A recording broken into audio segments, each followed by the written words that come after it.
Hi hello నమస్తే అందరూ బాగున్నారా? ఇట్లాగని పిల్లకాయలు కానీ విన్నారు అనుకోండి, మన వీడియో చూస్తా బాగలేదంటున్నారండి. సరేలేండి, విషయం ఏంటంటే మా టైర్లు చూడండి. ఏంది టైర్లు చూపిస్తున్నాడు మామూలుగా ఉండేటివి అనుకుంటా? కాదండి, వీటికి ఒక విషయం ఉంది. బండి తెచ్చినాక మనం డెలివరీ తెచ్చినాక ఇంతవరకు టైర్లు మార్చలేదండి. చూడండి ఎలా అరిగిపోన్నాయో. ఇల్లు గుర్చి ఒక సమస్య వచ్చిందండి. ఇప్పుడు అరిగిపోయినాక గాలి తగ్గిపోతూ ఉంది. సరే ఇంకెందుకని గాలి పెట్టుకొని చెక్ చేస్తాను. రీడింగ్ చూడండి ఎంత తిరిగి ఉందో మన బండి.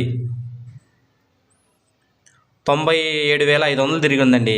1,00,000 కిలోమీటర్లు తిరిగేసి ఈ 4 టైర్లు అనేది మనం కొత్త టైర్లు వేస్తాం. ఎవరున్నా తిరిగి ఉన్నాయి ఈ మాదిరిగా. ఇది వాస్తవం అండి, అబద్ధం కాదు. 1,00,000 కిలోమీటర్లు తిరగాల టైర్లు వేస్తే, అంత మెయింటెనెన్స్ చేయాలా. మాటకొస్తే సర్రని వెళ్ళేది, స్పీడ్ బ్రేకర్ కనపడితే బ్రేక్ వేసేది. అలా వేస్తే ఏ బండికైనా టైర్లు గబాన్ అరిగిపోతాయి. చూడండి మా వచ్చి 1,00,000 కిలోమీటర్ తిరగాల. ఓకే మరి, థ్యాంక్స్, ఉంటా మరి.